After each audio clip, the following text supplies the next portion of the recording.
Você acompanha Jornal da Rede Alesp. Jornal da Rede Alesp está de volta. Seguimos com mais informações aqui do Legislativo Paulista, do Brasil e do mundo. Jornal da Rede Alesp. A repórter Amanda Nascimento está de volta ao Jornal da Rede Alesp e traz para a gente mais informações. Bem-vinda de volta, Priscila. Amanda.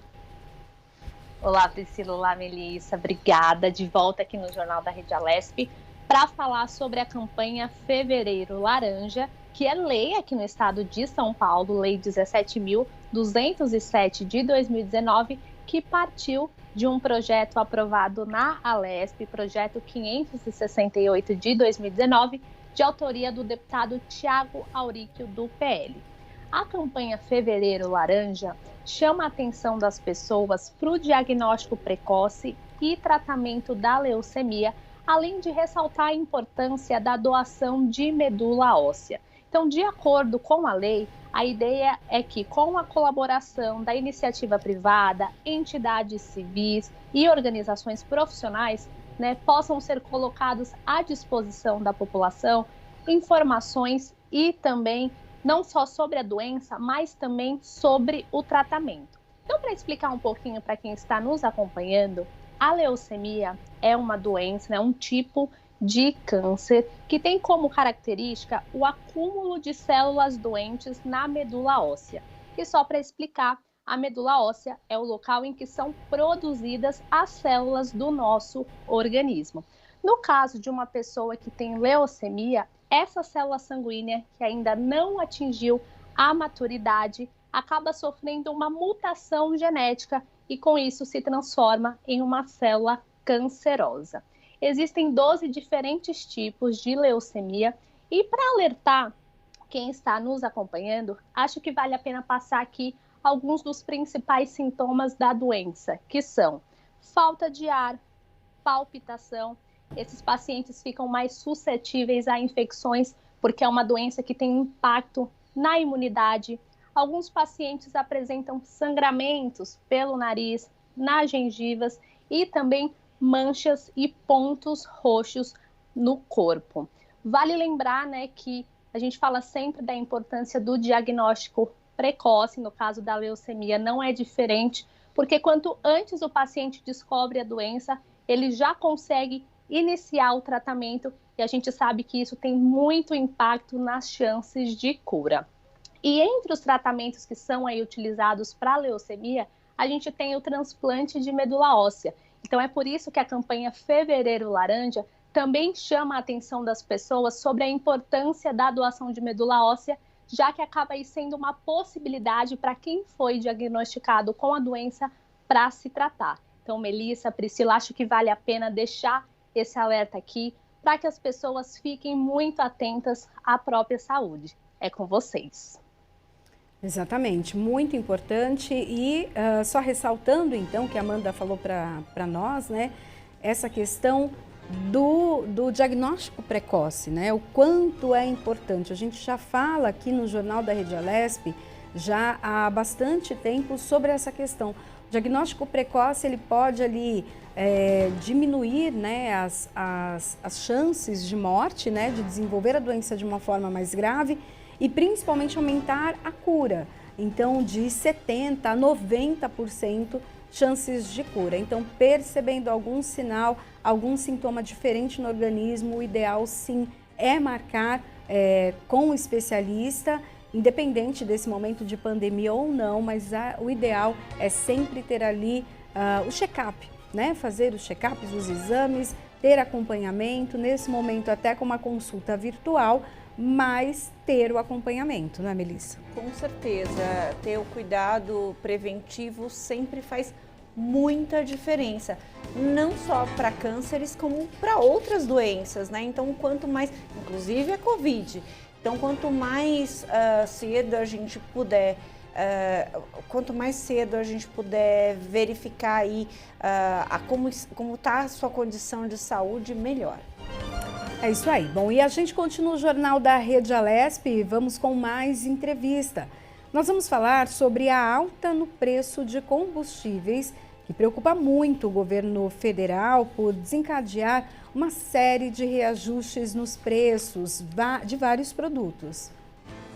Sobre esse assunto, nós vamos conversar agora com Roberto Dumas. Ele é economista e professor de economia do INSPER.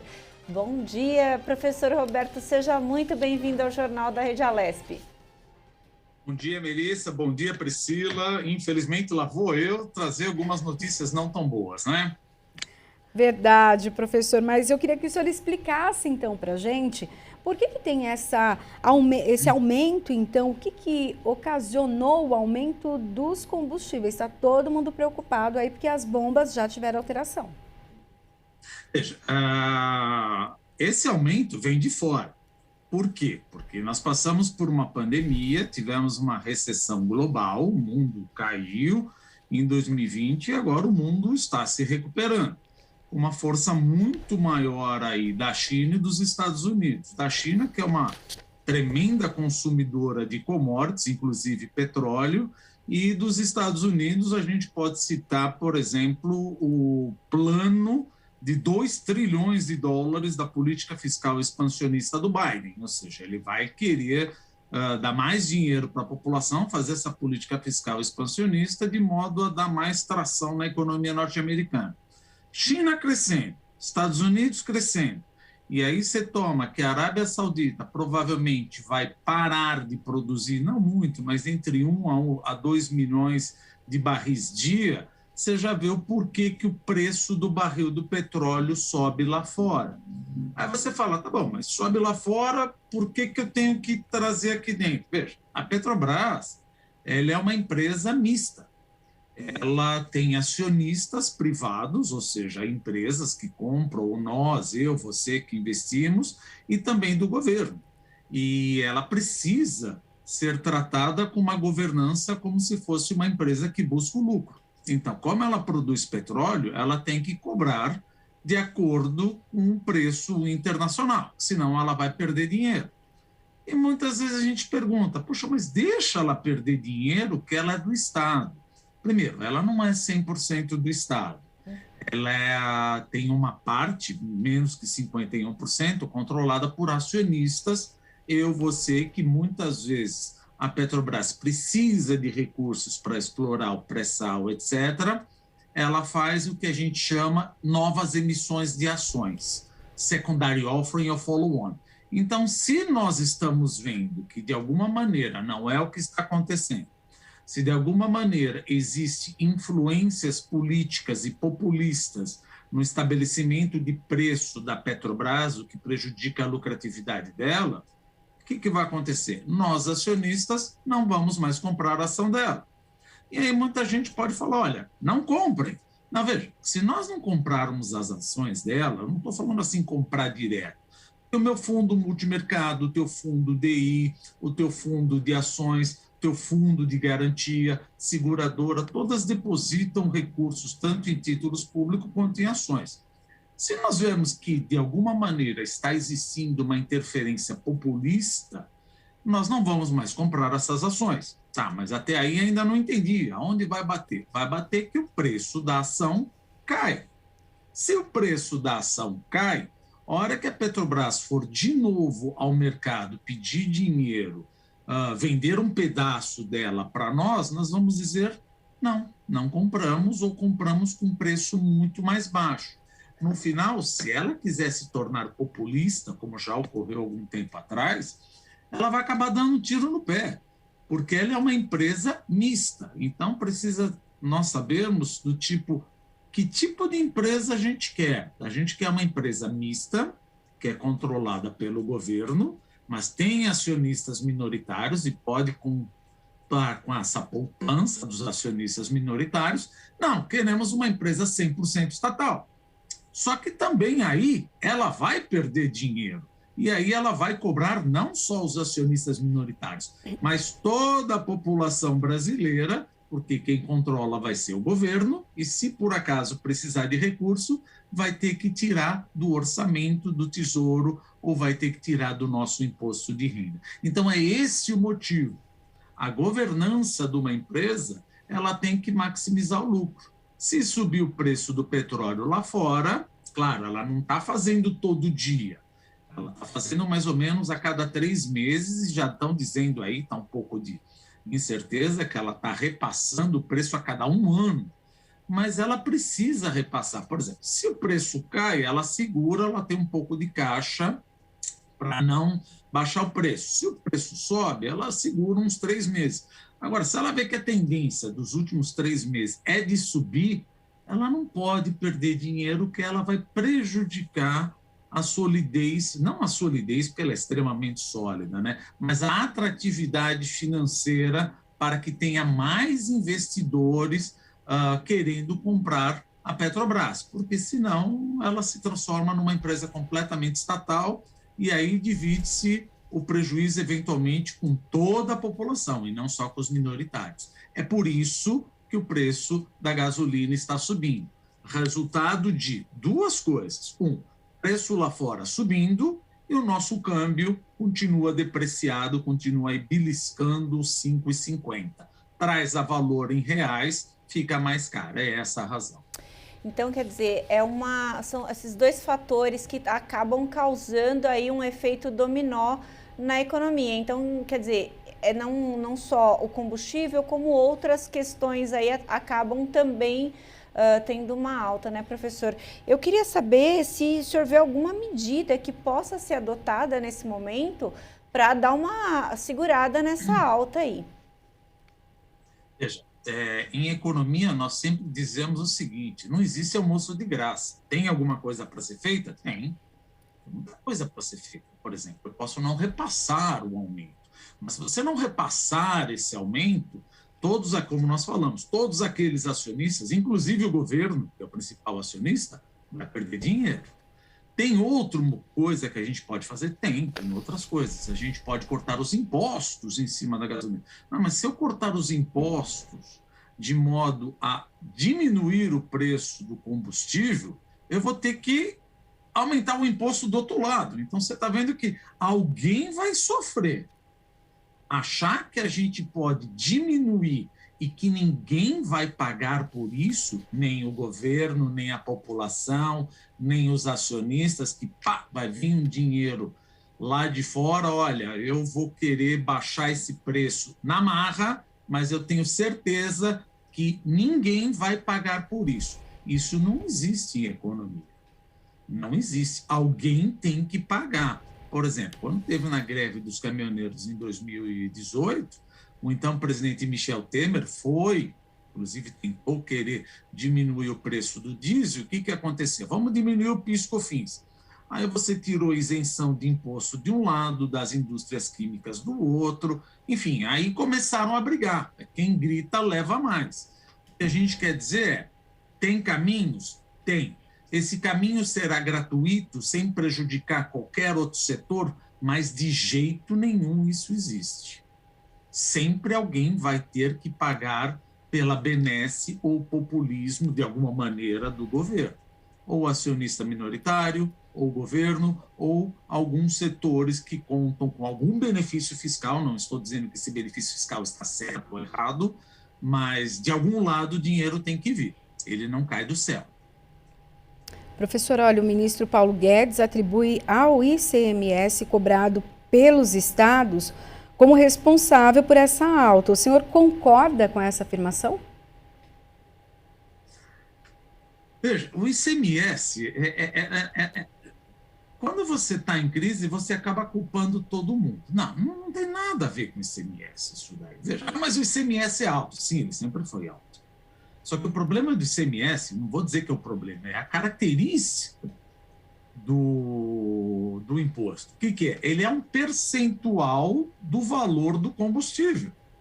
Ora, se o combustível, vamos supor, o ICMS pode ser 25%. Então, ele vai ser 25% sobre o litro, o barril do petróleo, vamos dizer assim, de $60.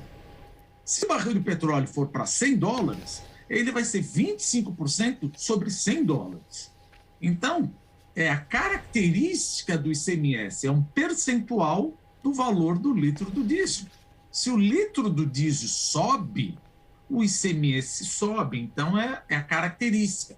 Tanto é que existe o interesse agora de mudar a característica do ICMS para que ele seja fixo. Ou seja, se o preço da gasolina, vamos falar em barril de petróleo, né, for para $10 e a gasolina despencar, o ICMS é o mesmo. Agora, se ele disparar para $100, o ICMS é o mesmo. Veja, você está completamente desconstruindo a característica de como funciona o ICMS, que é o percentual do valor do produto. Então, não é questão. O problema é, dado que o produto aumentou de preço, o que eu cobro de ICMS, ele é constante percentualmente. Mas se o preço aumentou, em valores monetários vai aumentar também. Queremos mudar a fórmula. Não adianta você querer mudar a fórmula. Aí você corre um sério risco, por exemplo. E se o barril do petróleo cair, vamos supor que já chegou para $22, e eu deixar o ICMS valendo muito mais do que se eu cobrasse proporcionalmente? Eu vou mudar a fórmula também? Porque aí nós vamos acabar descobrindo que o ICMS, como ele tende a ser fixo, como está sendo definido, puxa vida, o ICMS, eu estou cobrando praticamente agora que o barril do petróleo, vamos supor, foi para 20, eu estou cobrando 50%, é muito alto. E aí, você vai querer mudar de novo a fórmula? Se o barril cai, eu deixo ele proporcional. Se o barril sobe, eu quero deixar ele fixo. O problema não é mudar a fórmula. O problema é mudar a regra do jogo, se o barril sobe, se o barril cai. E qual é o problema disso? Veja, em finanças, a gente trabalha com isso. Os governos trabalham com isso. O que a gente não consegue trabalhar é com incerteza. Olha, eu vou mudar a regra. É assim? É assim. Ok, então vou ter que ajustar todo o meu orçamento, mas prometa que você não mude mais, porque aí fica complicado você fazer um plano de negócio, um orçamento do governo. Não estou falando só orçamento de Estado, mas município, federal, tudo. Você não pode ficar mudando a regra toda hora, né? Se sobe, fica constante. Se abaixa, vamos colocar proporcional ao preço. O que certamente faria uma coisa dessa, é óbvio. Né? Professor. Então, respondendo, não acho que seria o ICMS. O problema é de fora e o nosso câmbio.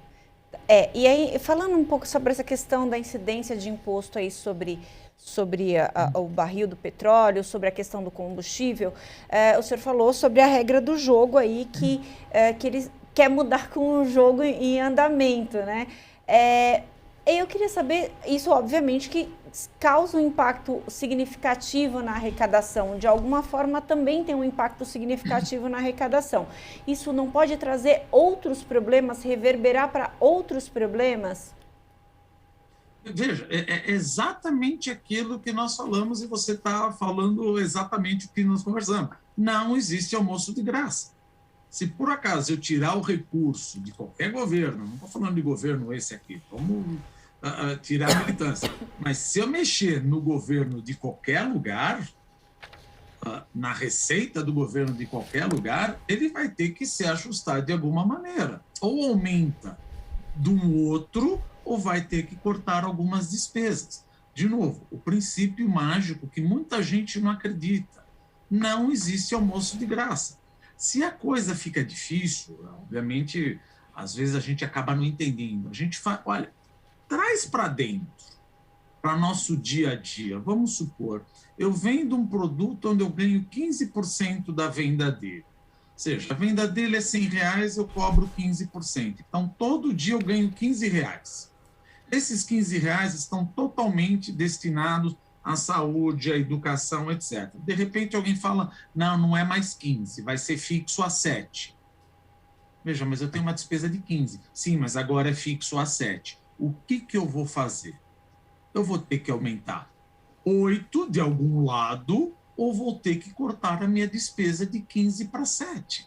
Não adianta que eu não vou cortar a minha despesa ou não vou aumentar a receita de outro lado. A conta, simplesmente essa conta simples aqui do meu dia a dia, ela não fecha. Uhum. E é o mesmo princípio de uma conta de um orçamento do governo estadual, federal, municipal. A conta não fecha. De alguém eu vou cobrar ou de alguém eu vou tirar. Daí o senhor falou, professor, dessa questão então de onde tirar, de quem tirar. Aí a gente vê que os preços, por conta dos impostos, aumento dos impostos e vários outros fatores, seja ali o dólar ou, enfim, a produção mesmo em si, a gente vê que o mercado, né, os alimentos estão com preço muito acima. Os salários, eles não tiveram reajuste, pelo contrário, muitos tiveram ali a redução. Mas aí a gente vê o aumento do preço, ou seja, as pessoas elas vão consumir menos também. E daí com impostos mais altos, esse poder de consumo, de compra, não diminui ainda mais? O senhor falou, né, a questão então federal acaba tendo que encontrar de onde tirar, mas e a população? Como que ela consegue resolver isso para continuar vivendo e consumindo? Veja, a população, infelizmente, é a que mais paga. Quando a gente fala, o governo está gastando demais, ele precisa fazer uma reforma fiscal, ele precisa endereçar o problema da dívida pública, só que, por exemplo, você sempre vê muitos minorias gritantes indo no Palácio, indo na Alesp, etc., minorias organizadas prejudicando maiorias desorganizadas. Você nunca vê a população indo na Alesp ou indo no Planalto e falou, olha, a gente precisa endereçar isso. Agora, você sempre vê minorias indo nessas casas pedindo benefícios fiscais. E esses benefícios fiscais acabam sendo dados. Chega num ponto onde o governo não tem mais dinheiro. Como é que eu vou cobrir isso? Eu vou cobrir isso com mais impostos. Agora, se eu não consigo cobrir com mais impostos, como é que eu vou cobrir? Olha, o governo federal vai emitir título, como é o caso, por exemplo, se eu quiser fazer extensão do auxílio emergencial. Mas espera um pouquinho, a minha dívida pública já bateu quase 90%, 89%, já está arriscada. Bom, mas eu preciso fazer o auxílio emergencial. Sim, mas eu lembro da década de 70, da década de 80 até 94. A nossa inflação foi de 13 trilhões percentuais em 14 anos. Então, isso foi um calote. Se eu estou vendo que o governo está gastando cada vez mais do que pode, ele vai querer emitir títulos. Para emitir título, e eu sei que ele está mais arriscado, isso faz com que eu peça mais taxa de juros. Fundo de investimento. Meu dinheiro está num fundo de investimento, num fundo DI, porque a gente sempre coloca aquela, eu não tenho nada a ver com isso. Não, 70% de quem financia a dívida pública somos nós, pessoas físicas. Eu não financio. Se o teu dinheiro está aplicado em alguma aplicação financeira, quer fundo multimercado, quer fundo DI, ou até o teu dinheiro do fundo de garantia, o dinheiro do teu seguro, está tudo aplicado, a maior parte, em fundos públicos. E aí o meu risco aumenta, taxa de juro aumenta, e acontece exatamente isso que você acabou de concluir. Se me assustar demais, eu falo, eu não quero comprar esse título público, eu vou fugir. O que significa fugir? Eu vou para dólar. Quando eu vou para dólar, o preço dos alimentos que são ou importados ou exportados aumenta. Quando ele aumenta, o bem importado, eu importo, quando tem uma depreciação cambial, ele chega no Brasil mais caro. Acabou. Se eu exporto, eu falo, puxa vida, eu estou ganhando bastante dinheiro exportando o alimento. Então, ele tem duas opções. Ou você exporta, ou você deixa uma parte aqui no Brasil, mas com a mesma margem de lucro que você teria se você exportasse. Afinal, vivemos numa economia livre. Por isso que o preço dos alimentos sobe. Você tem 2 pontos. De novo, China e Estados Unidos crescendo e consumindo tudo quanto é commodities. China, principalmente commodity agrícola, proteína animal, etc. 2, depreciação cambial. Essas são as principais causas do aumento do preço do alimento. Só que o problema do aumento do preço do alimento, da cesta básica, ela bate muito mais nas classes menos favorecidas. Por quê? Porque as classes menos favorecidas, elas dedicam uma parte muito maior da renda para o alimento do que uma classe mais abastada. Uma classe mais abastada, o que ela tem? Ela tem viagem, ela tem serviço, o alimento não come tanta renda dela. Agora, uma classe menos privilegiada, o alimento come praticamente 70%. Então, olha que terrível. O aumento do preço do alimento bate na população inteira, é verdade, mas bate bem mais no mais pobre. Esse que é o problema. Com certeza, bate mais doloroso no mais pobre, com certeza, professor. A gente pensando aí nesse período que a gente teve de pandemia, muita gente investiu nessa questão da alimentação para sobreviver, né? Então, eu queria saber se o senhor analisa que, nesse caso, uma isenção de imposto para itens básicos do supermercado poderia ser algo positivo no sentido de que essas pessoas que são empreendedoras da área de alimento conseguem fazer a roda da economia girar numa velocidade ainda que lenta, mas um pouco melhor do que não está trabalhando. O senhor acha que essa isenção, nesse caso, seria ideal, positiva para a economia? Veja, o setor do agronegócio, para a gente pensar assim, ele não é muito propício para quem está começando. Você precisa de um capital pesado. Mas você acha que uma isenção fiscal seria meritória? Sim, mas não vamos esquecer, de algum outro lado eu posso tirar. E isso é fácil. Por exemplo, se eu estou num setor que está gerando divisas, vamos pensar numa startup. Está gerando divisa numa startup, ou vamos pensar aqui, um e-commerce de alimentos. Eu acho bastante meritório um benefício fiscal. Mas espera um pouquinho, Du, mas você está se contradizendo com o aspecto de não existe almoço de graça.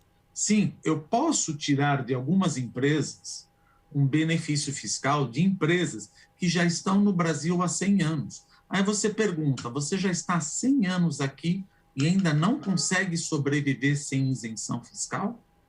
Ela fala, não, mas o problema é que o imposto é muito alto. Sim, o imposto é muito alto, em partes, porque eu te dou isenção fiscal. Não, mas é que essa isenção fiscal, além do imposto ser alto, é que a minha infraestrutura é precária. Sim, a minha infraestrutura é precária também por causa que eu dou isenção fiscal para você, não sobra dinheiro para investimento, aí você não consegue produzir com uma alta produtividade, pede uma isenção e eu fico sem dinheiro, quer dizer, fica correndo. Então a gente fala o seguinte, se você já está aqui há 100 anos e ainda não consegue gerar crédito ou gerar lucro, vamos deixar para quem tenta e é um startup ter uma ideia nova. Puxa vida, mas então, você está querendo dizer que eu vou mandar embora 3 mil trabalhadores, 10 mil trabalhadores? Veja, não vamos também esquecer o seguinte, economia, a gente tem que maximizar o bem-estar da maioria da população, e não de minorias gritantes. Eu prefiro, acho que todo mundo prefere, prejudicar o emprego de 5 mil, 6 mil trabalhadores e beneficiar 215 milhões de brasileiros que vão pagar menos impostos e podem adquirir um bem importado mais barato e melhor. Professor, a gente está estourado com o nosso tempo, mas eu queria fazer uma pergunta muito rapidamente, que eu acho que é importante para a gente concluir a nossa conversa. A vacinação da população, a imunização da população, nos tiraria desse quadro de recessão? Veja, a vacinação é uma condição sine qua non para tirar. E veja, se o meu... De novo, eu não sou infectologista, estou falando o que a gente está vendo. Se a curva de infecção volta para 1.300, 1.100, foi como era lá em agosto do ano passado, os governos praticamente não precisam decretar lockdown.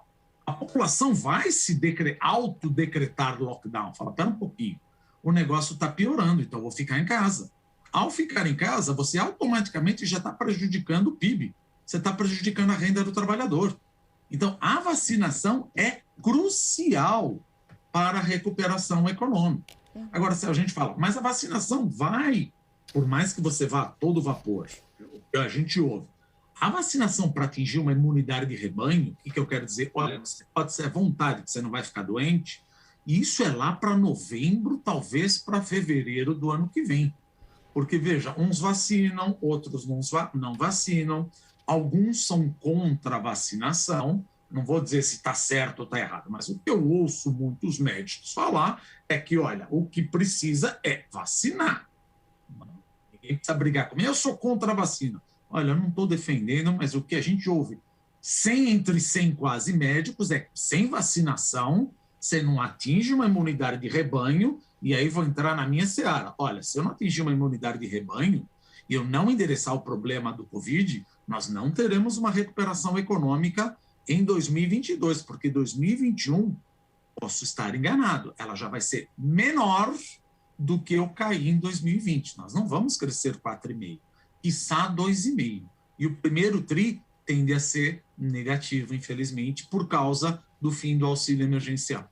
Professor, muito obrigada pela sua participação aqui no Jornal da Rede Alesp. A gente espera o senhor em outras ocasiões, porque realmente esse é um assunto que a gente precisa de ajuda de especialistas como o senhor para desvendar, para entender o que está acontecendo com o nosso país, com a nossa economia de um modo geral. Muito obrigada, um ótimo dia.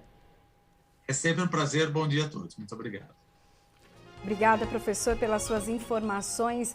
Entender política, economia é um pouquinho difícil, mas quando a gente começa ali a pesquisar um pouco melhor, começa a desenhar, pode-se dizer dessa maneira, né? A gente começa a entender um pouquinho e ver o quanto é importante e quanto as nossas ações, elas têm ali um reflexo na economia, na política, e o contrário também é verdadeiro, né? Tudo que tem ali, todas as ações tomadas refletem em nós também.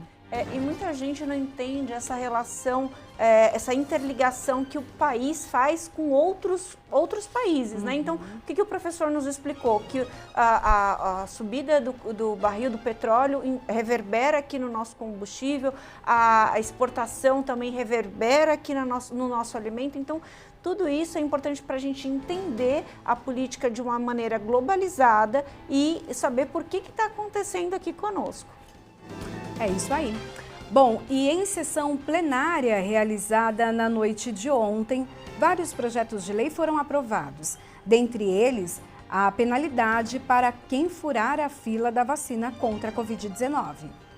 PLs, projetos de lei aprovados na última sessão plenária, comandada pelo presidente da Assembleia Legislativa de São Paulo, o deputado Cauê Macris, tratam desde a proibição de acorrentamento de animais até a obrigatoriedade da instalação de câmeras de reconhecimento facial em estações do metrô. São eles: PL 40 de 2021, de autoria do deputado Vinícius Camarinha, do PSB, institui o Programa Estadual de Apoio à Oncologia Infantil.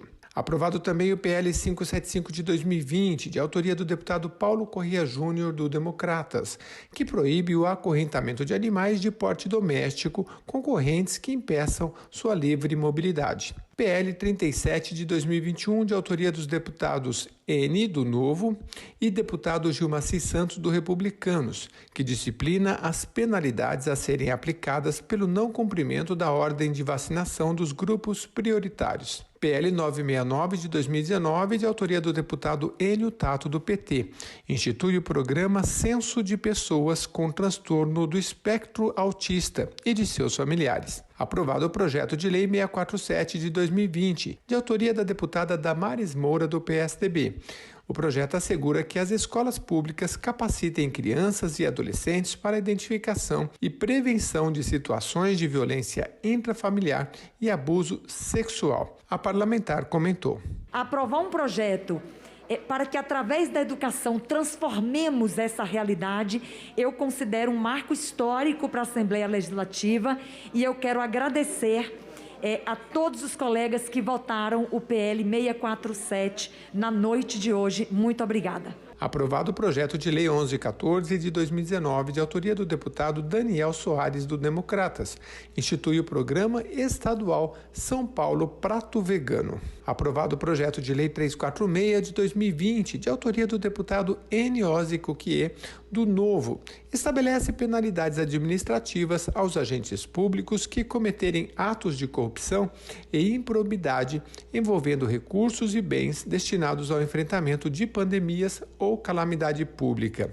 O deputado comentou. Queria agradecer a todos os deputados e parabenizar a Casa, porque hoje a Assembleia Legislativa do Estado de São Paulo dá um recado muito claro para aqueles que cometem atos de corrupção em momentos de crise e de seriedade como o que nós estamos vivendo.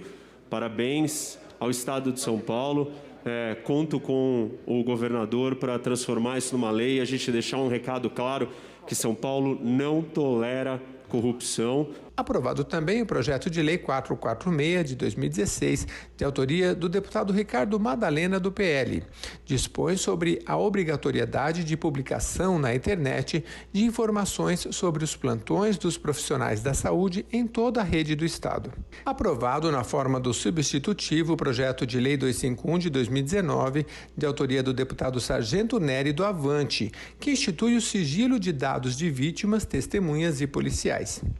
Aprovado o PL 355 de 2019, que obriga as redes pública e privada de saúde a oferecerem leito ou ala separada para as mães de natimorto ou mães com óbito fetal. O projeto de lei é de autoria do deputado Coronel Telhada, do Progressistas, com coautoria das deputadas Mônica, da Mandato Ativista, e Marina Elô, da Rede. A deputada Mônica comentou. Só para agradecer ao Telhada pela iniciativa, por ter aceitado a gente nessa parceria nesse projeto. É um projeto muito importante para garantir às mulheres de natimortos o cuidado e o tratamento das feridas do corpo e da alma durante a sua recuperação. Então, obrigada pela iniciativa, Telhada.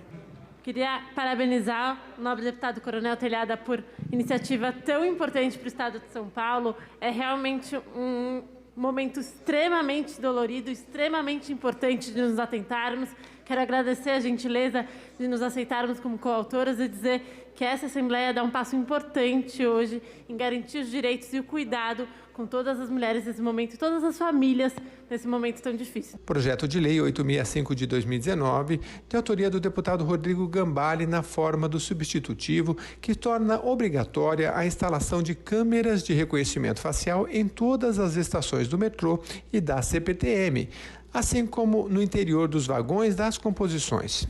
Mais cedo, na sessão ordinária presidida pelo deputado Coronel Telhada, do Progressistas, parlamentares usaram a tribuna para falar sobre temas diversos. O deputado Major Meca falou sobre o fechamento dos prontos-socorros da cidade e do estado de São Paulo. Na data de hoje, nós temos os prontos-socorros do Santa Marcelina de Itaim Paulista fechado, nós temos o pronto-socorro Santa Marcelina de Itaquaquecetuba fechado, o pronto-socorro do Hospital Geral de Guaianazes fechado, ou seja, está um caos em toda a cidade, principalmente na Zona Leste, onde nós estamos acompanhando esse problema, como estivemos no Hospital Geral de Itapecerica da Serra. O deputado Carlos Gianazzi fez um apelo ao prefeito de São José do Rio Preto, interior paulista, pedindo para que as pessoas aprovadas em um concurso público sejam chamadas para assumir os cargos. A prefeitura assumiu a responsabilidade, fez o concurso,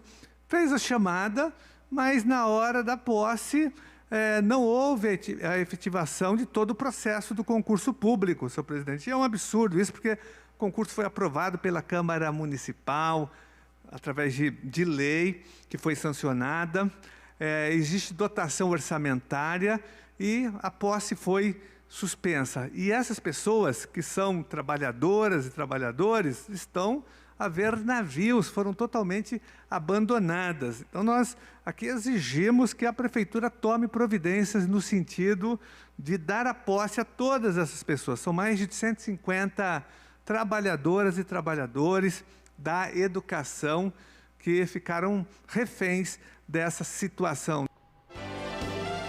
E vamos agora com mais entrevista. Vamos falar sobre a agenda cultural. Neste momento ainda de pandemia, muitas pessoas reinventaram a maneira de ter o lazer em alguns lugares. Já temos exposições presenciais. Porém, quem quiser pode fazer visita também online. Bom, sobre esse assunto nós vamos conversar agora com Marcos Mendonça, que é diretor-geral do Museu Imagem e Som, o MIS Experience. E bom dia para o senhor, seja bem-vindo aqui ao Jornal da Rede Alesp. Bom dia, é uma satisfação poder estar com vocês aqui para conversar um pouco sobre as atividades culturais que nós estamos exercendo. Senhor Marcos, fala para a gente um pouquinho mais sobre o Museu da Imagem e do Som, como é que... O que é o museu? Para quem nunca foi, como é que é a experiência de estar, de participar do museu, de frequentar o museu? Bem, nós temos duas unidades. Uma delas é a tradicional, tem mais de 50 anos, o Museu da Imagem e do Som, que se situa na Avenida Europa. E nós inauguramos, no final de 2019, uma unidade nova, chamada MIS Experience. Essa unidade ela tem uma característica inovadora, única no país, porque ela apresenta uma nova faceta, uma nova forma de apresentar uma exposição. Na verdade, ela tem grandes salas onde é possível se fazer projeções em grandes dimensões, ou seja, é possível você projetar nas paredes, nas telas, imagens reproduzidas em dimensões jamais vistas. Então, na verdade, por exemplo, nós realizamos uma exposição que se iniciou em novembro de 2019, com a denominada Leonardo da Vinci, 500 anos de um gênio. Na verdade, se celebrava 500 anos da existência dessa pessoa, que foi efetivamente uma pessoa excepcional e que deixou marcas profundas na civilização. E, na verdade, essa exposição se tornou um êxito fantástico, não só pela presença maciça de público. Nós tivemos, em 4 meses e meio de exposições, 480 mil pessoas, algo jamais visto na cidade de São Paulo, e, na verdade, uma análise da crítica extremamente positiva. Infelizmente, a pandemia cortou suspendeu a nossa atividade e agora nós devemos estar retornando com essa exposição. Leonardo da Vinci, 500 anos de um gênio. Queria que o senhor falasse um pouquinho para a gente também sobre esse período de pandemia, então, em que as atividades foram presenciais, né, foram ali interrompidas, mas houve uma adaptação também para a parte tecnológica, já que, né, o MIS também tem toda essa parte, é o Museu de Imagem e o Som, então eu já fui lá algumas vezes e nós temos a sensibilidade aguçada, né, quando vemos as projeções e entramos muitas vezes ali nas obras de arte, quase que literalmente, né? Eu queria que o senhor falasse um pouquinho dessa experiência também, fora ali do museu, da parte física, mais o online. Então, na verdade, nós tivemos esse período todo que nós não pudemos estar recebendo o público presencialmente, especialmente no MIS Experience. No MIS Europa, nós tivemos a oportunidade de abrir ainda no final do ano, em dezembro, e estamos realizando uma belíssima exposição denominada John Lennon, em Nova York. É o registro fotográfico da presença de John Lennon, que morou durante 10 anos na cidade de Nova York. E é algo extremamente interessante, agradável e as pessoas poderão usufruir ainda esse final de semana, essa exposição que termina exatamente nesse final de semana. Por outro lado, o Music Experience reabre agora, ao se findar o John Lennon, nós iniciamos reiniciamos a exposição do Leonardo da Vinci. Duas questões foram colocadas e eu gostaria de responder a você. Primeiro, nós, nesse período que nós tivemos impossibilitados de receber o público, nós trabalhamos muito fortemente na questão do virtual, na questão da internet. E hoje nós temos aí uma exposição muito bem trabalhada, muito bem cuidada, muito informativa, muito agradável de se ver, que é essa exposição dos 500 anos de um gênio, feita de forma virtual. Isso possibilitou que milhares de pessoas pudessem ter acesso à exposição nesse período, e ela continuará, de tal forma que ela é muito agradável para as pessoas poderem, nas suas casas, verem essa exposição como se estivessem lá presentes. Na verdade, inclusive, nós incorporamos tecnologias das mais avançadas, como a realidade aumentada, de tal forma que as pessoas poderão estar vendo objetos como se tivesse presencialmente vendo a exposição.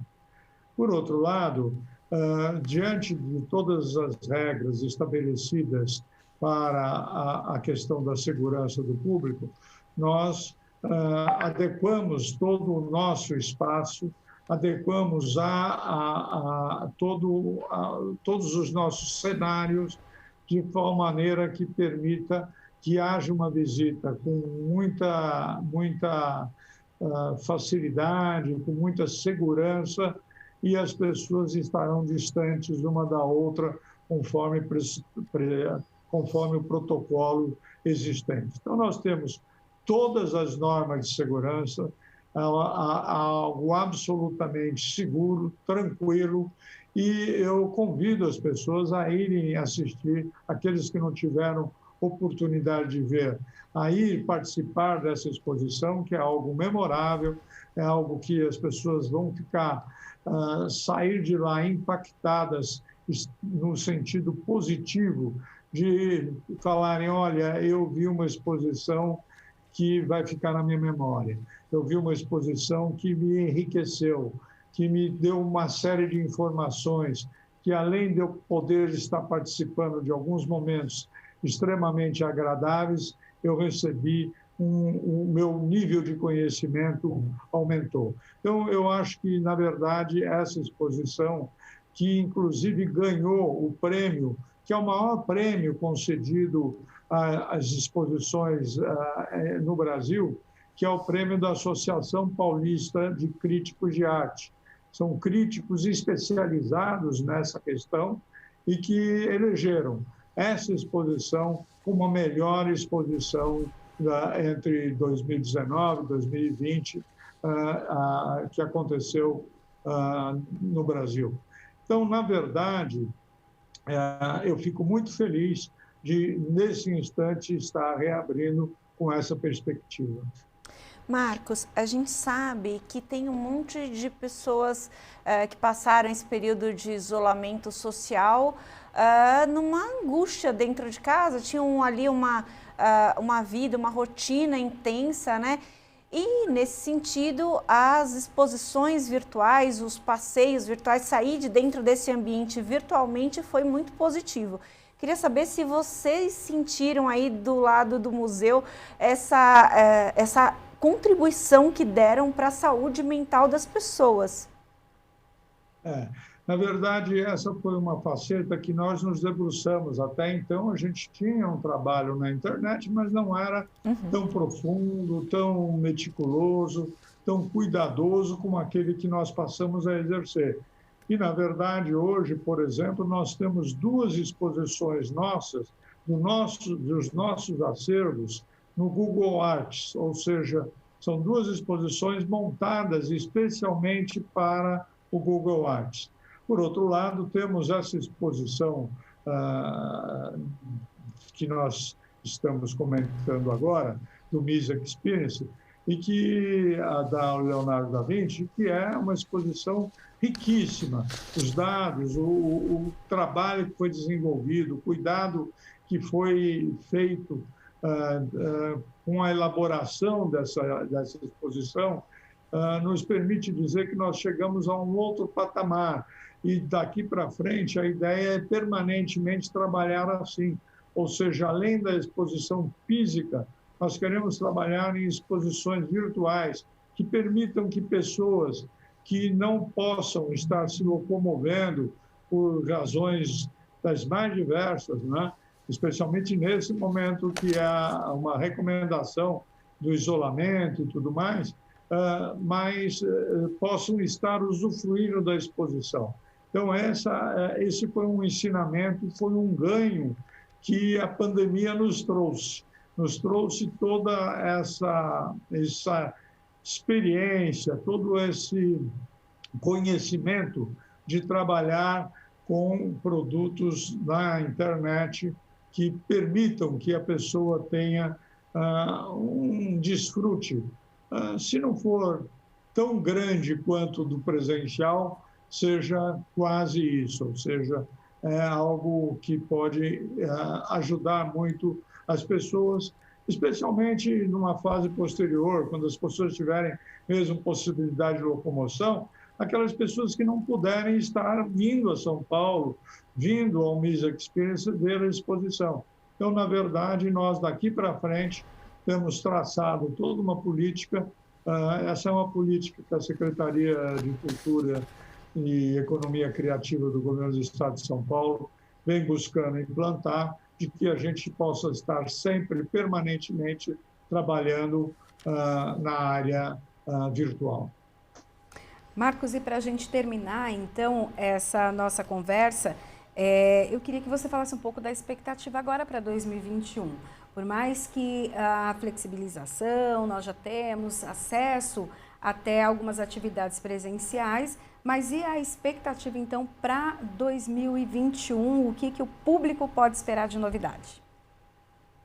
Bom, nós temos, junto com essa exposição do Leonardo da Vinci que nós estamos realizando agora, nós estamos realizando também a abertura de uma outra exposição chamada Mona Lisa Illusion. Na verdade, é uma exposição absolutamente instagramável, ou seja, para a pessoa tirar fotos e poder postar isso na sua rede social. Na verdade, são imagens ilusionistas da Mona Lisa, ela participando de alguma atividade com algum dos inventos do Leonardo da Vinci, então tem toda uma característica absolutamente educativa. Então, por exemplo, de repente, a Mona Lisa está montada, andando numa bicicleta, e a pessoa vai poder tirar uma imagem, uma foto, junto com a Mona Lisa andando de bicicleta. Então, na verdade, a bicicleta ela foi um invento de Leonardo da Vinci em 1500, mais ou menos 1496. Ou seja, a bicicleta que hoje nós usamos foi idealizada por ele há 500 anos atrás. É algo absolutamente inacreditável. E essa é uma das características dessa exposição que a gente está abrindo agora, nesse sábado, né? Junto com a Mona Lisa, com a do Leonardo da Vinci, que é essa exposição que permitirá que as pessoas, além de ganharem conhecimento com os inventos do Leonardo da Vinci, poderão também estar se divertindo, colocando suas imagens junto à Mona Lisa nessas situações que são situações ilusionistas que fazem com que a pessoa pareça estar presente ao lado da Mona Lisa. Bom, eu quero agradecer, então, a participação de Marcos Mendonça, diretor diretor-geral do Museu do MIS, né, que falou com a gente, então, sobre as atividades durante esse período de pandemia e também aquilo que nós vamos poder acompanhar agora em 2021. Muito obrigada pela sua participação. Eu que agradeço. Obrigado. Obrigada. Bom, continuamos então com informações aqui do Parlamento. Olha, a Comissão de Constituição, Justiça e Redação se reuniu em sessão virtual para deliberar a pauta com 39 itens. A reportagem é da Tayana Conrad. A reunião foi conduzida pelo presidente da comissão, o deputado Mauro Bragato, do PSTB. Durante a reunião, foram aprovados alguns projetos, dentre eles a proposta 200 de 2019, de autoria do deputado Rogério Nogueira, do DEM, que institui o Sistema Único de Saúde Animal do Estado de São Paulo, SUSASP. Embora aprovado, a deputada Janaína Pascoal, que votou contra, explicou seu voto. Eu penso que nós, neste projeto, nós estejamos exorbitando a nossa competência. Porque, além de criar despesas significativas, esse projeto, lá no finalzinho, cria um crime, presidente. O colega prevê um crime de não aplicar as verbas destinadas, né, a esse Sistema Único de Saúde Animal com pena privativa de liberdade. E muito embora eu seja uma defensora das competências dos deputados estaduais, eu penso que nessa parte, indubitavelmente, haja uma extrapolação. Então, eu já, por estas razões, reconhecendo a nobreza do projeto, da intenção do colega, eu já antecipo o meu voto não a esse projeto. Outro projeto de lei aprovado foi o 1027 de 2019, de autoria da deputada Marina Elô, do Rede, que institui a política estadual pela primeira infância de São Paulo. A deputada autora pediu a inclusão do projeto na discussão e explicou o motivo. É um item que já está com prazo vencido na CCJ, por isso que tem um entendimento de sim, pode ser regimental, de redação final para o projeto 1027 de 2019. Apenas a redação final que já está com prazo vencido na CCJ e a minha solicitação, que eu conto com o atendimento também dos nobres colegas, para que a gente possa incluir esse item hoje na pauta em relação à redação final do projeto 1027 de 2019, e o deputado Rene já se prontificou a ser o relator. A redação final com prazo vencido já. O deputado Léo Oliveira, do MDB, assinou um convênio no valor de R$ 780 mil entre o governo do estado e a prefeitura de Ribeirão Preto. O recurso será utilizado para a revitalização das praças Armando Lagamba, no Quintino Face 2 e também no Jardim Ouro Branco. A solicitação da demanda partiu de vereadores à Prefeitura de Ribeirão Preto e do deputado federal Baleia Rossi. O parlamentar explicou que as áreas de lazer revitalizadas representam opções de lazer à população, além de evitar a criminalidade e o tráfico de drogas. Jornal da Rede Alesp. Olha aí, o deputado Dirceu Dalben, do PL, apresentou um projeto de lei que autoriza o governo de São Paulo a conceder auxílio emergencial aos portadores de qualquer alteração funcional decorrente da Covid-19. O parlamentar destacou que a pandemia causou grandes transtornos à população, principalmente às pessoas de baixa renda. Pelo projeto de lei, além de comprovar residência no estado, o interessado em receber o auxílio também deverá apresentar o comprovante médico da rede pública de saúde, indicando sequelas decorrentes da contaminação e o prazo aproximado para o efetivo restabelecimento. O deputado destacou que o governo já possui programas para as famílias de baixa renda, mas a proposta se limita à aquisição de mantimentos e equipamentos para as pessoas que se encontram inabilitadas para o exercício de uma atividade laboral. Jornal da Rede Alesp.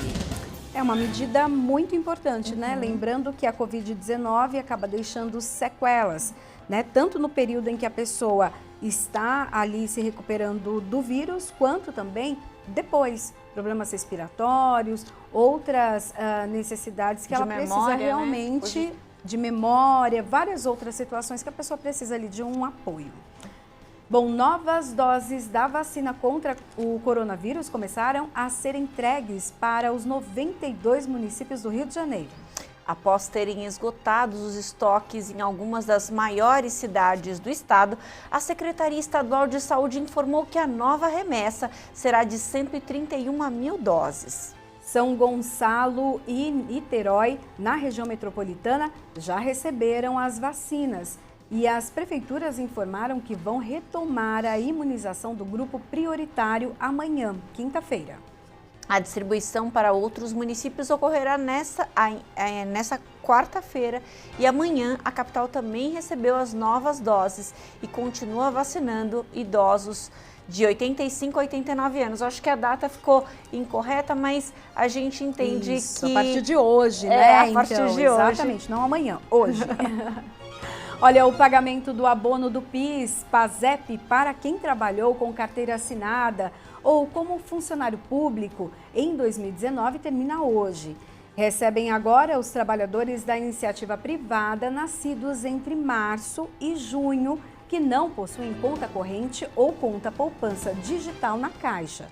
Para servidores, o pagamento é para quem tem inscrição no final entre 6 e 9 e não tem conta no Banco do Brasil. No início da semana, o governo federal decidiu antecipar o calendário de pagamento do abono. Prazo final para a retirada do abono continua sendo de 30 de junho. Tem direito ao abono do PIS/PASEP quem trabalhou formalmente por ano menos de 30 dias em 2019, consecutivos ou não.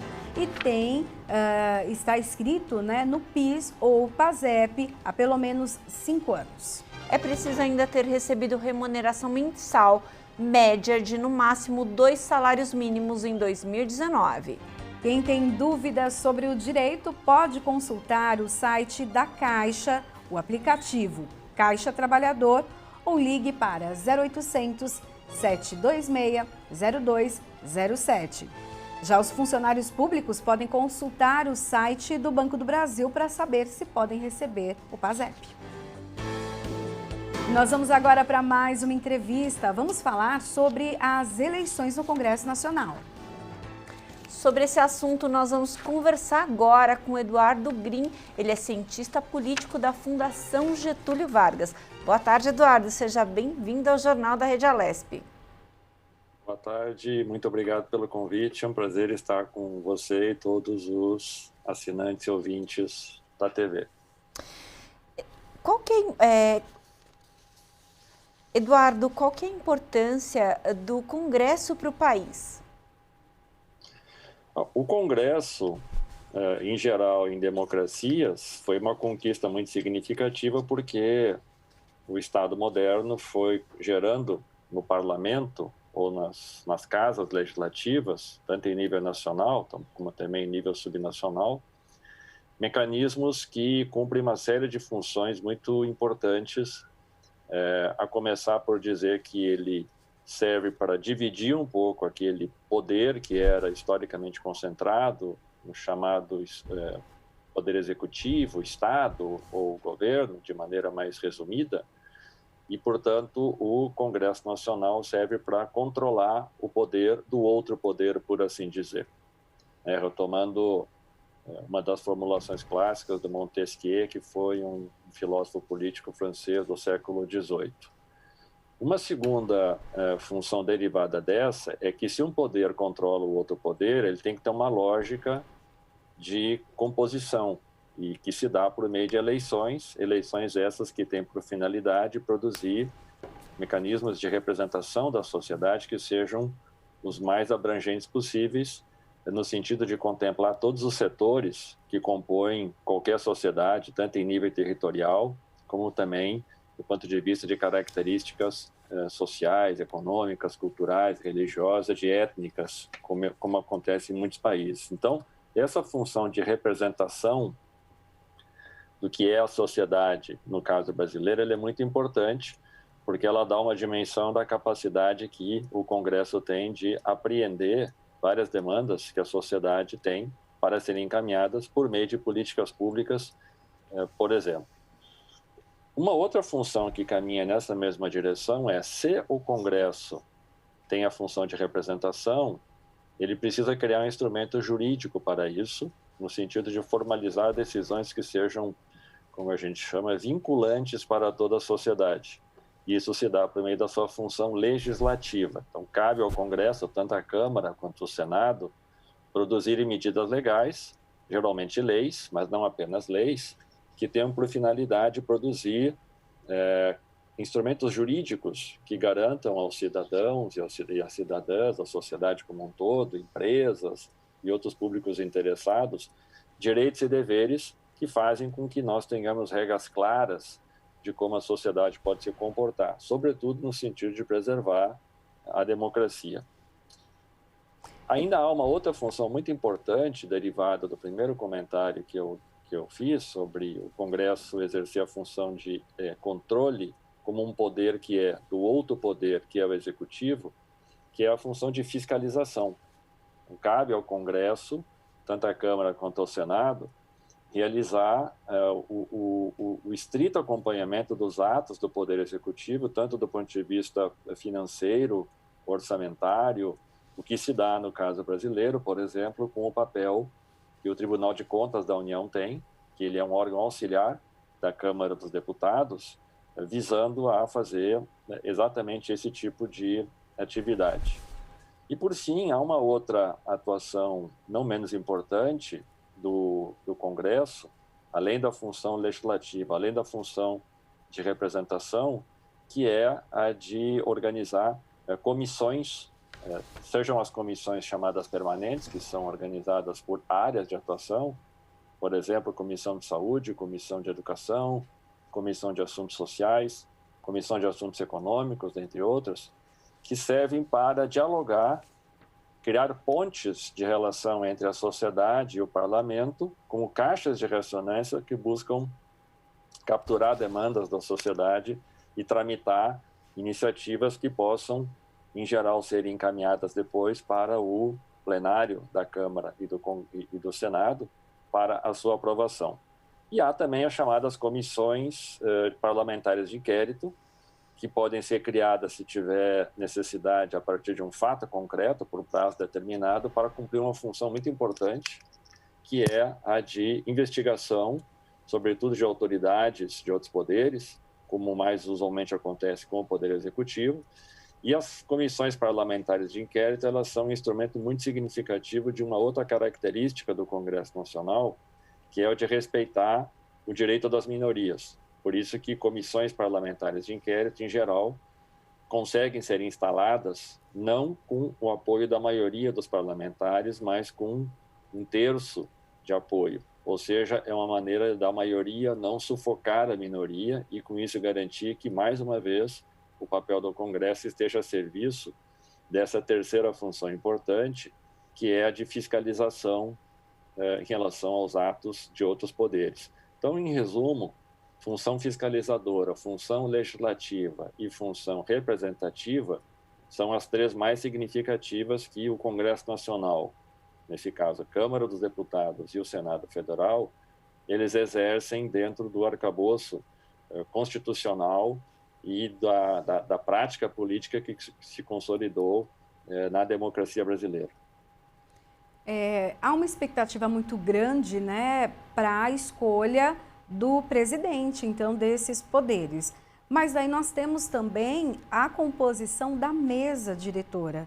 Eu queria que o senhor explicasse um pouco da importância também desses outros personagens, né, dentro dessa direção, dessa administração. De fato, num regime político-democrático como é o nosso, caracterizado por uma forte centralização nos comandos dos poderes, o presidente da República, o presidente do Supremo Tribunal Federal, para pegar os dois outros poderes mais representativos, igualmente se espelha quando nós temos, como recentemente ocorreu, o período de escolha dos presidentes das duas casas congressuais, a Câmara dos Deputados e o Senado Federal. No caso do presidente de ambas as casas, mas sobretudo o da Câmara dos Deputados, ele é um cargo de extrema importância, porque ele concentra aquilo que a literatura de ciência política no Brasil e internacional já consagrou pelo termo de poder de agenda. Ou seja, quem tem capacidade de pautar os temas que o Congresso irá discutir, a Câmara ou o Senado irão priorizar num determinado momento, há uma enorme capacidade e recursos regimentais e institucionais concentrados na mão do presidente. Apenas para pegar um exemplo de um tema que se tornou mais usual no nosso debate cotidiano, não apenas acadêmico, mas a imprensa fala, a sociedade como um todo comenta, que é o assunto do impeachment. Assim como Eduardo Cunha era presidente da Câmara à época em que ele iniciou o processo, ele instaurou o processo contra a ex-presidente Dilma Rousseff, da mesma forma, Rodrigo Maia não o fez quando presidente até recentemente. Ou seja, o ato pode ser decidido de maneira unilateral pelo presidente da Câmara, e o processo, claro, ele pode depois não prosseguir, mas isso é só um exemplo do poder concentrado na mão dos presidentes das casas congressuais. Por essa razão, é claro que o cargo de presidente ele é muito cobiçado, porque ele tem uma enorme capacidade de conformar o debate sobre os temas da agenda numa determinada conjuntura política. Não por acaso ele é um cargo muito disputado, e não por acaso as barganhas, negociações, conflitos, traições, trocas de lados de apoio, interferência do Poder Executivo nesse processo, elas são bastante representativas, como nós vimos, inclusive, mais recentemente, no caso específico e mais diretamente ocorrido com a eleição do deputado Arthur Lira, fortemente apoiado, ostensivamente sustentado pela interferência do Poder Executivo e particularmente pela pessoa do presidente Bolsonaro. Eduardo, eu queria fazer uma pergunta muito rapidamente. A gente sabe, você acabou de falar que a presidência da Câmara e do Senado dita os rumos do país e contribui aí para ditar os rumos do país, mas e no dia a dia das pessoas? A gerência aí dessas duas casas legislativas impacta no dia a dia das pessoas? Essa é uma pergunta bastante importante, porque, em geral, talvez o nosso senso comum, ele sempre trabalha com a ideia que Brasília é um outro mundo, que a capital federal ela está muito distante do cotidiano dos cidadãos e das cidadãs, e isso, inclusive, de maneira muito equivocada, alimenta, em determinados segmentos da sociedade, a ideia da não importância que tem o Congresso Nacional em qualquer país, em qualquer democracia, e não poderia ser diferente no Brasil. Me refiro a isso para começar a resposta, porque nós vimos ao longo de 2019 e mesmo em 2020 atos chamados antidemocráticos contra as instituições políticas, tanto o Congresso quanto o Supremo Tribunal Federal. Porque há uma visão generalizada de que a política e os políticos eles ocupam uma função absolutamente irrelevante por essa lógica de crítica em relação à necessidade de fazer o Poder Executivo, que é o governo federal, ter mais liberdade para atuar, sem travas e amarras que existem nas negociações parlamentares. Mas essa é uma leitura equivocada. E eu acho que a melhor maneira da gente responder a isso é dar exemplos. E eu entendo que são poucos, nesse caso, são suficientes para a gente identificar a importância que uma instituição política como o Congresso Nacional tem na vida concreta do cidadão.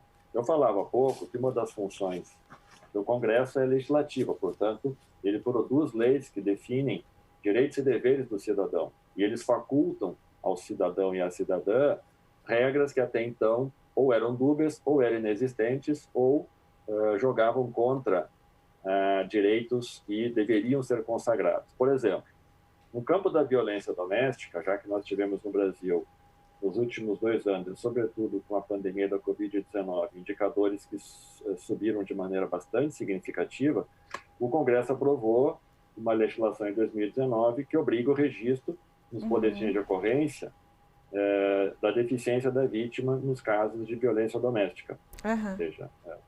Ou seja, esse é um exemplo concreto. O público, sobretudo as mulheres atingidas por taxas maiores de violência doméstica e feminicídio, tem cobertura legal com mais um recurso para defender seus direitos. Um outro caso concreto que afeta a nós que temos TV por assinatura, ou a maioria da população, e garante que a gente cancele as nossas assinaturas pela internet, sem precisar fazer aquelas ligações telefônicas para as empresas que demoram horas e às vezes caem e o processo não se resolve. Isso é uma lei aprovada pelo Congresso que afeta o bolso diretamente de todo cidadão. Sim. Cartões em braille, para dar um outro exemplo da dificuldade que nós temos. Eduardo? Das pessoas. Sim? A gente gostaria de agradecer a sua participação, a gente está com um tempo um pouco curto agora, mas a gente gostaria de agradecer a sua participação e convidá-lo para uma nova oportunidade, tratar melhor desse assunto que é importante para todos nós e, claro, influencia na vida de todo mundo. Muito obrigada. Eu que agradeço e desculpe aí se eu me estendi um pouco nas respostas, fico à disposição para novos eventos e programas aí da TV. Não, imagina. Muito obrigada. Esse assunto Obrigado, bom dia. Esse assunto é vasto, então muito obrigada por conseguir destrinchar ele para a gente. Bom, o deputado Murilo Félix do Podemos se reuniu com representantes da Santa Casa de Rio Claro e ouviu as principais demandas do local.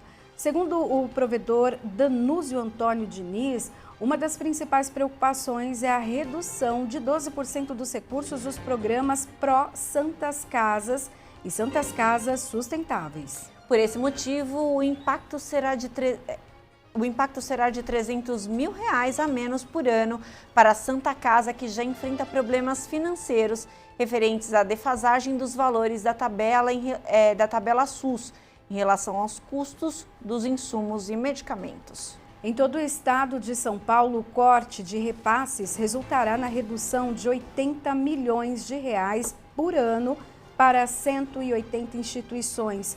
O parlamentar disse que vai tratar o assunto diretamente com o vice-governador em uma reunião e que pretende sensibilizar o governo sobre os impactos desses cortes.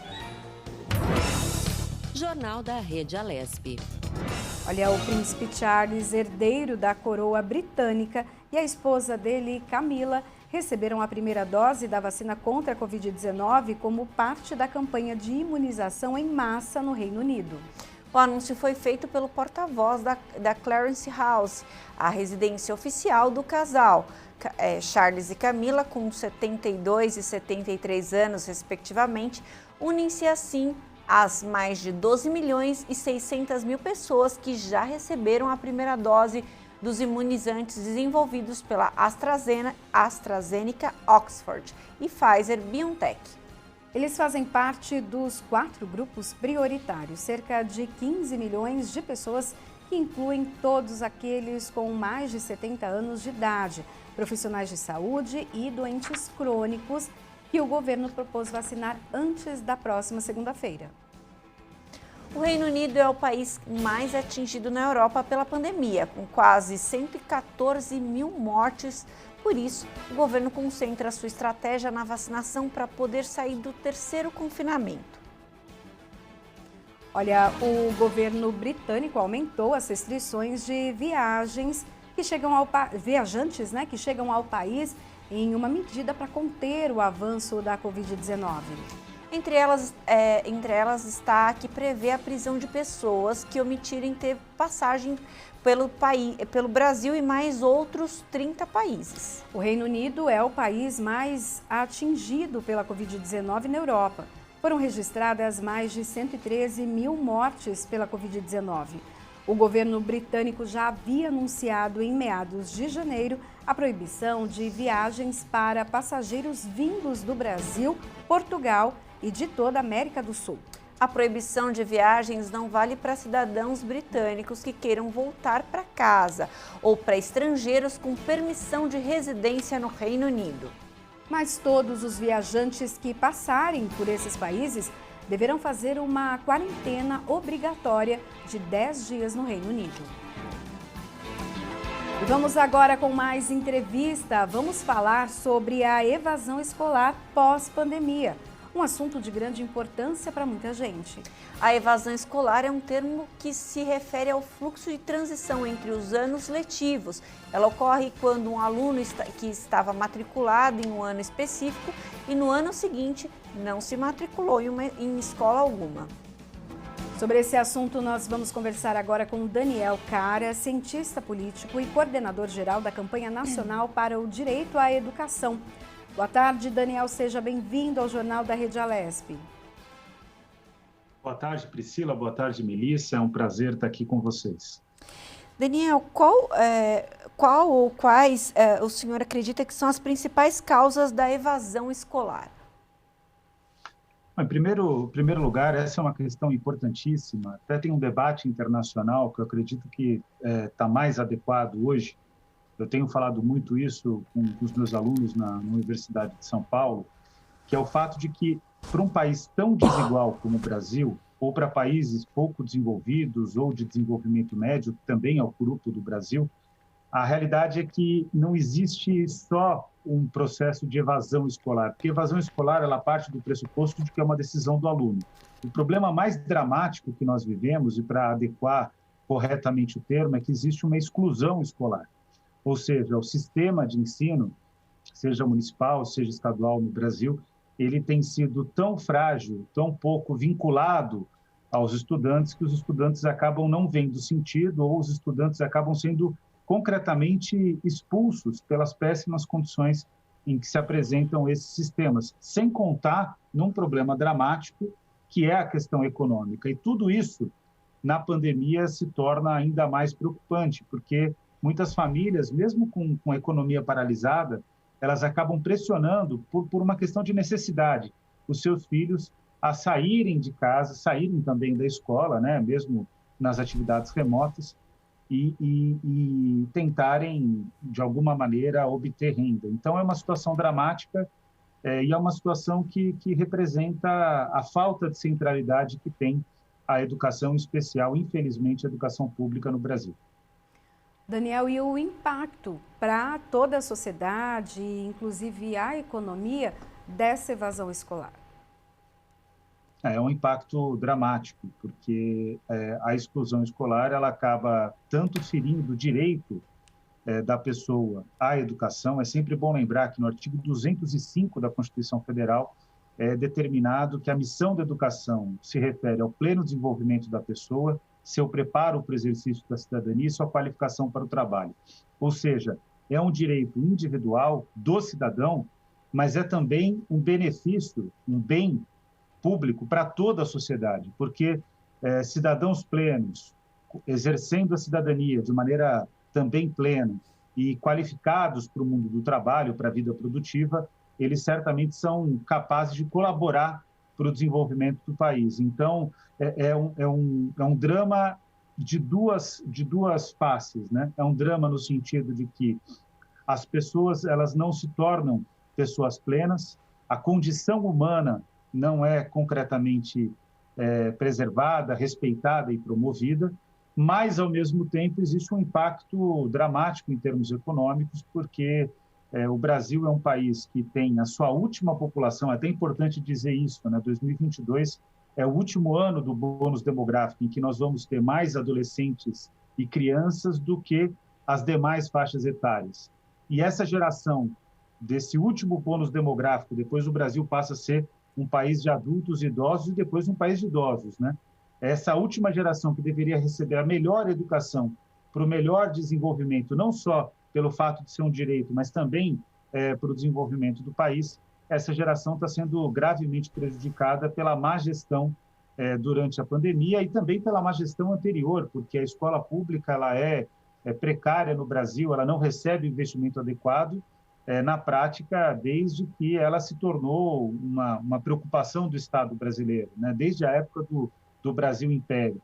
E a escola pública nunca teve a qualidade necessária para o respeito, para a promoção do direito à educação e também para construir, para solidificar, para alimentar um processo de desenvolvimento do país.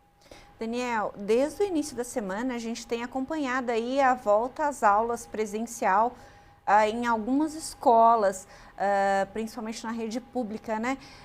E a gente vê pelas reportagens os jovens bem ansiosos para retornar às aulas presenciais.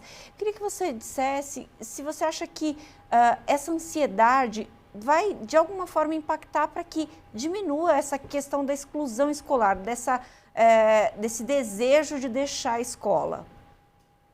Essa é uma excelente pergunta.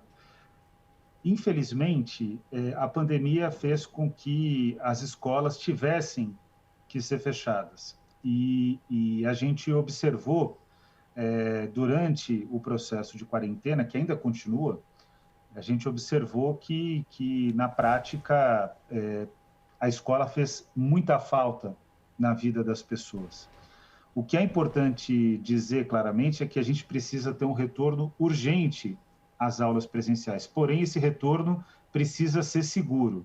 Os estudantes que estão retornando às escolas, eles retornam com ansiedade, porque eles querem voltar a conviver com seus colegas, querem voltar a conviver com seus professores, isso é importantíssimo. A dúvida que fica, e todos os indicadores, ontem o Imperial College divulgou os dados do Brasil e mostrou que o Brasil é um dos países do mundo com maior transmissão comunitária. O Brasil, segundo o ex-ministro Mandetta, provavelmente ingressa numa mega pandemia daqui a 15, 20 dias.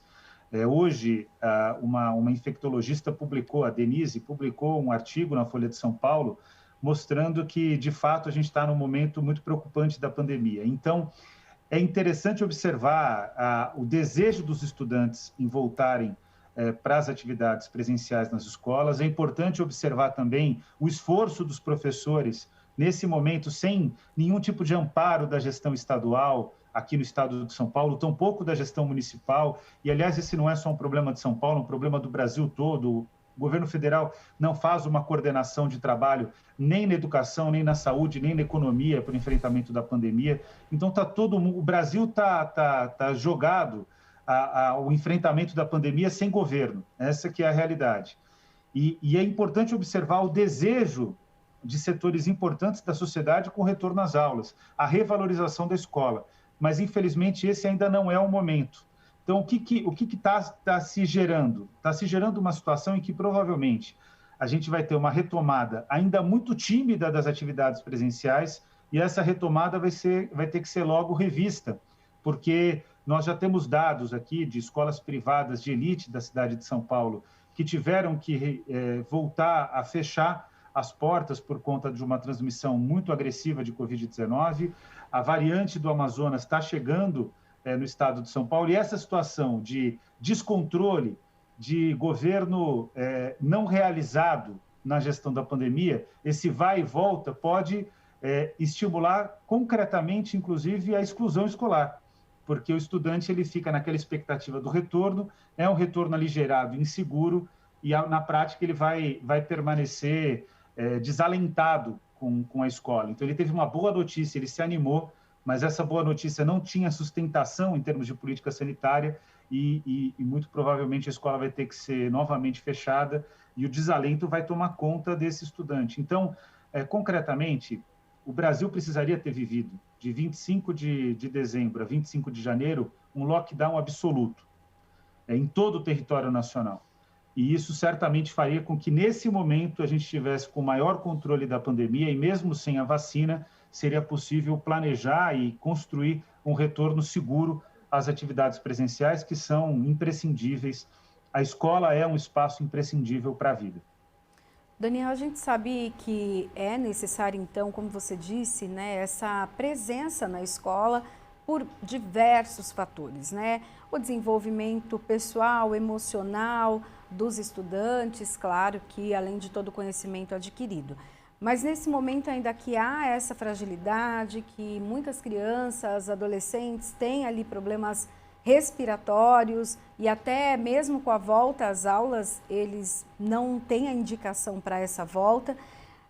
O estado de São Paulo já se movimenta para a compra de chips, né, disponibilizar ali serviços de conexão para que esses alunos tenham acesso à escola, mas de uma forma diferente, né?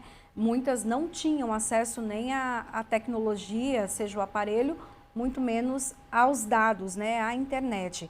Você acha que, tendo essas medidas, a disponibilização de equipamentos, dos chips, para que eles acessem ali o material, essa evasão, ela pode sofrer um impacto menor, ela pode diminuir um pouco?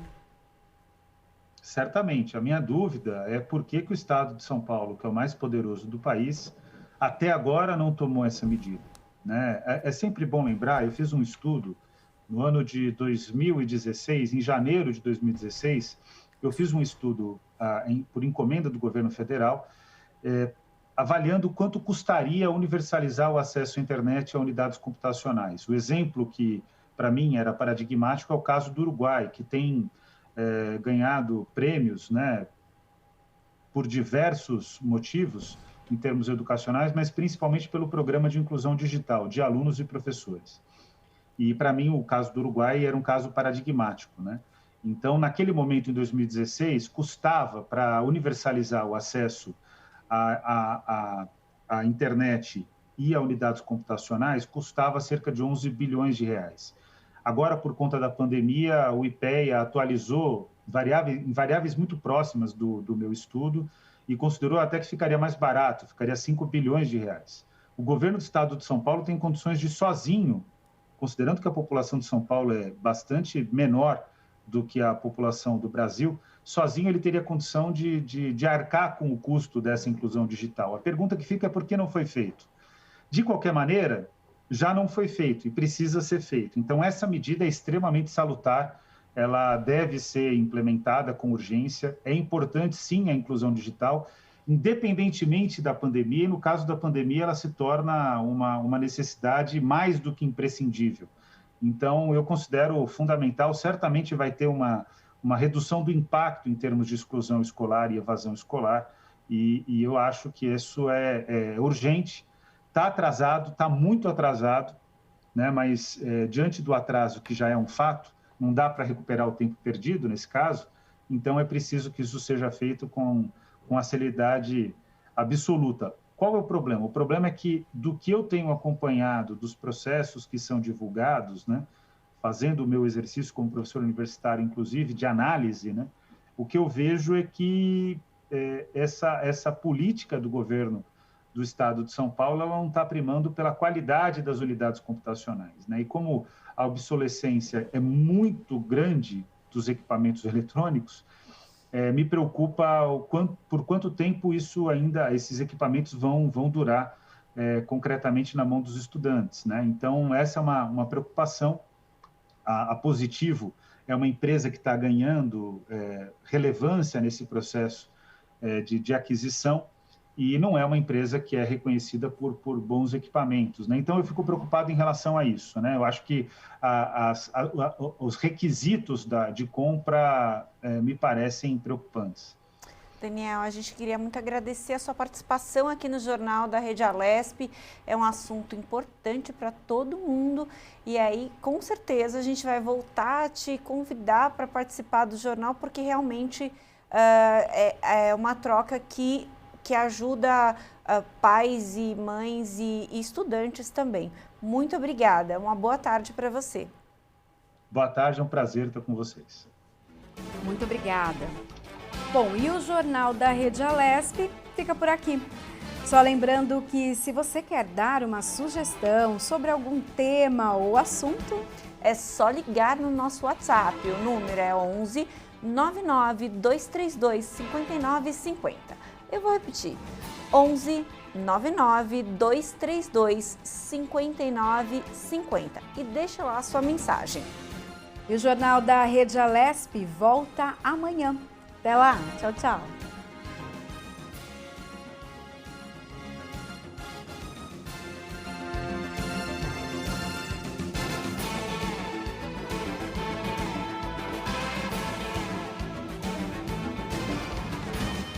Você acompanhou o Jornal da Rede Alesp.